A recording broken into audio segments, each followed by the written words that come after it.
What if I told you that in 2005, a 14-year-old girl sat in a room at the Palm Beach Police Department, looked a detective in the eye, and described, in her own words, exactly what happened to her inside a mansion on Brillo Way.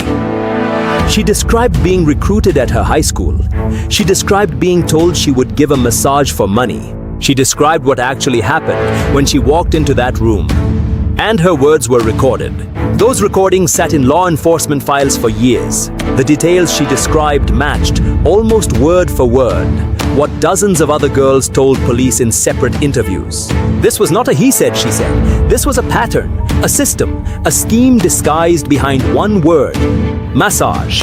Stay till the end. Because the police knew. They had the recordings, they had the evidence. And then came the question of what the prosecutors chose to do with it.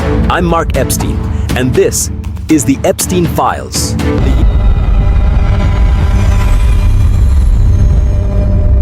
The year is 2005. The location is Palm Beach, Florida, a barrier island where the median home price exceeds $10 million and where privacy is treated as a constitutional right. At 358 Brillo Way, Jeffrey Edward Epstein owned a waterfront mansion. And it was inside that mansion that, according to the Palm Beach Police Department's investigation, a conveyor belt of underage girls were brought in under the guise of providing paid massages.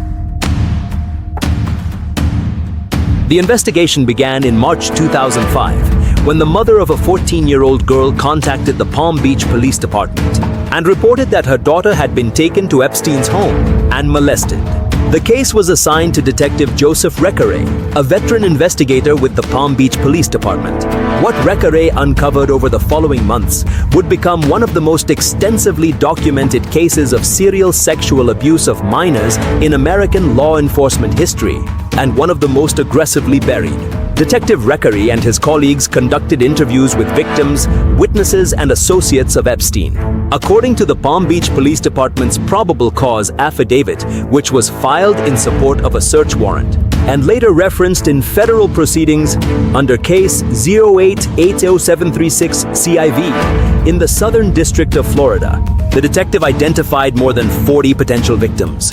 But here's where it gets disturbing. The scheme, as described by victim after victim in their police interviews, followed an almost identical script. And I mean identical. The consistency across these separate interviews, conducted on different dates, with girls who in many cases did not know each other, is what makes them so damning. Here is what the victims described, according to police reports and sworn statements that became part of the federal court record. A girl, typically between the ages of 14 and 17, would be approached by another young woman, often at Royal Palm Beach High School or other schools in the Palm Beach County area. The recruiter was usually herself a previous victim. She would tell the target that she could earn $200 to $300 for giving a massage to a wealthy man in Palm Beach. The girl would be driven to 358 Brillo Way. She would be led through the house, past the photographs, past the art, and up to a room on the second floor, where a massage table was already set up. Epstein would be there. He would ask the girl to undress, partially or fully. The encounter would begin as what was described as a massage, but would quickly escalate to sexual contact, acts that, under Florida law, constituted sexual battery against a minor. After the encounter, the girl would be paid in cash, typically $200 or $300, and then she would be asked a question that turned victims into recruiters. Do you have any friends who might want to make some money? This is how the pyramid worked. Each victim was incentivized to bring the next victim. The scheme was self-perpetuating. Detective Recarey, in his probable cause affidavit, described this as a pattern of recruitment that had been operating for years. Source: Palm Beach PD probable cause affidavit. The consistency of the victims' accounts was extraordinary. Girl after girl, in separate interviews, described the same room, the same massage table, the same sequence of events, the same cash payments, the same request to bring friends. According to the police department's records, the descriptions matched in specific details: the layout of the house, the items in the room, the behavior of the perpetrator. Source: Palm Beach PD reports, referenced in PACER filings, case 08-80736-CV. Now, if you're still here, it means you can handle the truth. So let me show you what they didn't want you to see.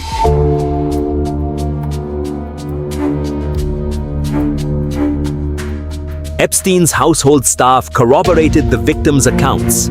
Juan Alessi, Epstein's former house manager, provided testimony, referenced in both the Palm Beach investigation and later in the Ghislaine Maxwell trial, describing what he witnessed at the Brillo Way residence. Alessi testified during the Maxwell trial in December 2021 that he observed a stream of young women coming to the house, that he was instructed to set up the massage room, and that he was given a detailed list of household rules that included specific instructions about never looking at, speaking to, or acknowledging the girls. Source: Maxwell trial testimony, Juan Alessi, case 20 CR 330, SDNY, December 2021, Miami Herald reporting. Alfredo Rodriguez, another member of Epstein's household staff, provided police with critical evidence, including what he described as a book containing names, phone numbers, and details about the girls who visited. Rodriguez attempted to sell this material, which contributed to his later prosecution for obstruction of justice. Rodriguez was sentenced to 18 months in federal prison. He later died of mesothelioma in December 2014. Source: PACER, Rodriguez obstruction case, SD, Florida, Miami Herald, perversion of justice. The Palm Beach Police Department, under Chief Michael Reiter, compiled what they believed was an overwhelming case. According to the department's records and Chief Reiter's own public statements, the evidence included victim interviews, witness statements, staff corroboration, physical evidence from the search of the Brillo Way property, and phone records. The search warrant was executed on October 20, 2005, and officers recovered items consistent with the victims' descriptions, including the massage table and hidden cameras. Source: Palm Beach PD records, referenced in case 08-80736-C. Source: Miami Herald, perversion of justice part 1. Chief Reiter brought this case to the Palm Beach County State Attorney's Office, headed at the time by State Attorney Barry Krischer. And this is where the official story falls apart.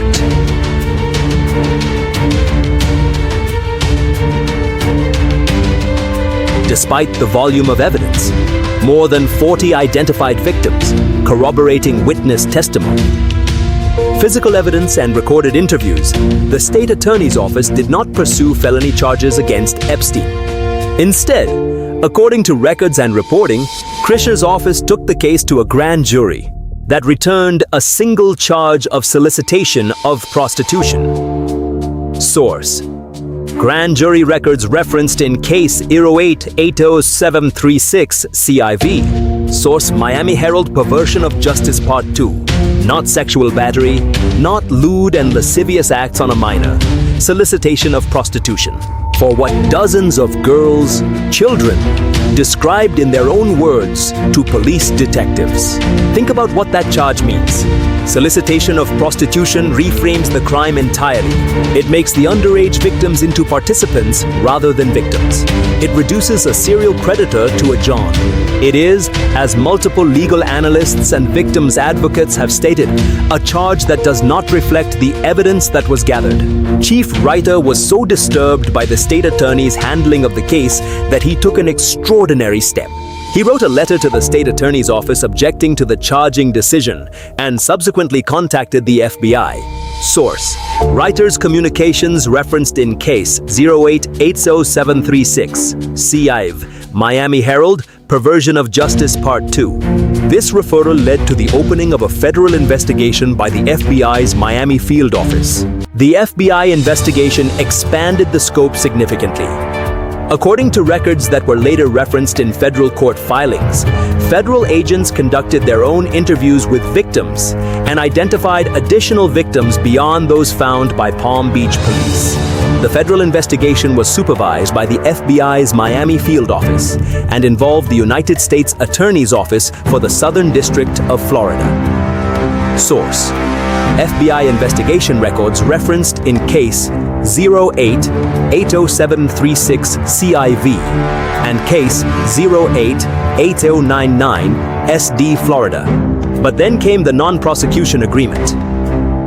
On September 24, 2007, the United States Attorney's Office for the Southern District of Florida, under United States Attorney Alexander Acosta, entered into what would become one of the most controversial plea agreements in modern American legal history.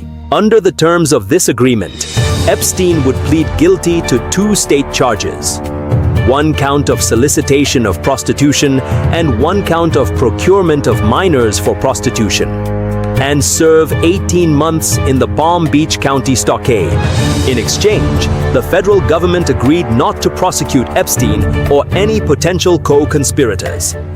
Source: PESA, Case 088099, SD Florida, NPA document, DOJ OPR report, November 2020, Miami Herald, Perversion of Justice, Part 3.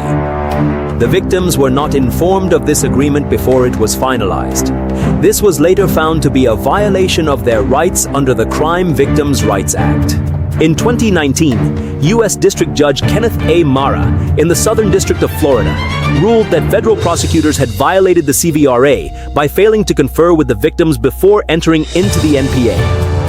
Source: PACER, Case 088099. SD Florida, NPA document, DOJ OPR report, November 2020, Miami Herald, Perversion of Justice Part 3. Those girls who sat in police interview rooms, who described in detail what was done to them, were never told that the man who abused them was being offered a deal that would effectively shield him and his associates from federal prosecution.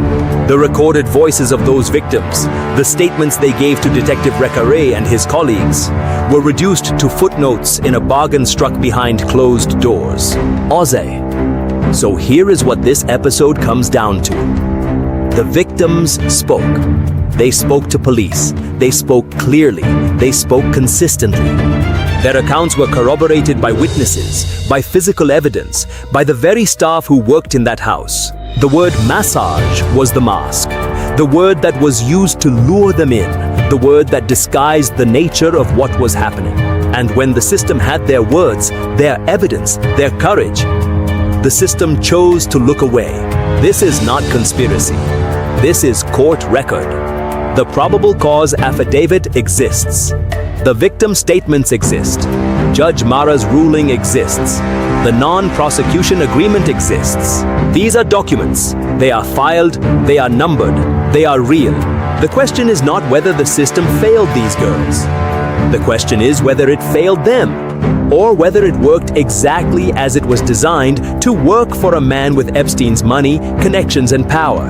The powerful bury the truth, but paper has a longer memory than power. If this episode opened your eyes, hit subscribe and the bell icon, because every file matters. Comment below. Do you think the state attorney should have faced consequences for that charging decision? I read every single one. Share this before it disappears from your feed. Next file, we follow the money. Epstein's financial empire. How a college dropout without a degree amassed a fortune estimated in the hundreds of millions, and why no one can explain where it actually came from. I'm Mark Epstein, and I'll see you in the next file.